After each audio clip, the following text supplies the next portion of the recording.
नारद जी ने महर्षि वाल्मीकि जी को संक्षिप्त में रामायण काव्य सुनाया और इसके पश्चात वाल्मीकि जी ने और उनके शिष्य भरद्वाज जी ने नारद जी का पूजन किया। अब नारद जी तो ब्रह्मलोक को लौट गए। उसके बाद क्या होता है वो आप सुनेंगे। महर्षि वाल्मीकि जी अपने शिष्य महर्षि भरद्वाज जी को लेकर तमसा नदी के तट पर गए। ये तमसा नदी अयोध्या जी के ही पास में है, ज्यादा दूरी पर नहीं है। वहां पर उन्होंने कामासक्त एक क्रोंच पक्षी के जोड़े को देखा।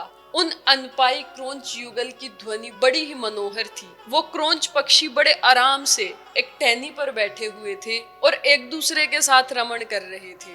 वो दोनों बड़े ही खुश दिखाई दे रहे थे और उनको देखकर महर्षि का भी मन प्रसन्न हो रहा था। तभी क्या होता है, महर्षि के सामने ही एक पापी व्याध ने पुरुष क्रोंच पक्षी को बाण से बींध दिया। क्रोंच पक्षी होता है सारस पक्षी। इस दर्दनाक दृश्य को देखकर महर्षि का मन करुणा से भर गया और उनके मुख से लौकिक सरस्वती की आद छंदोबद्ध वाणी एकदम से फूट गई और उनके मुंह से तुरंत एक श्लोक निकलता है। मां निषाद प्रतिष्ठाम त्वं गमः शाश्वती समः यत् क्रोंच मिथुनादेकं वधीय काम मोहितम। इस श्लोक का जो सीधा सीधा अर्थ है वो तो इस प्रकार है, अरे निषाद, तुम्हें अनंत काल तक प्रतिष्ठा नहीं प्राप्त होगी, क्योंकि तुमने इस क्रोंच युगल में से एक का वध कर दिया।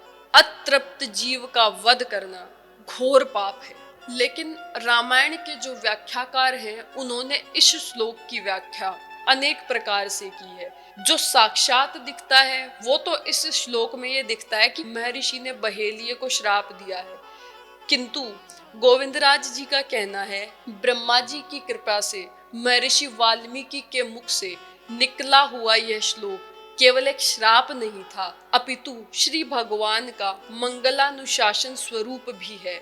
गोविंदराज इसका अर्थ इस प्रकार से कहते हैं, माँ लक्ष्मी का साक्षात नाम है।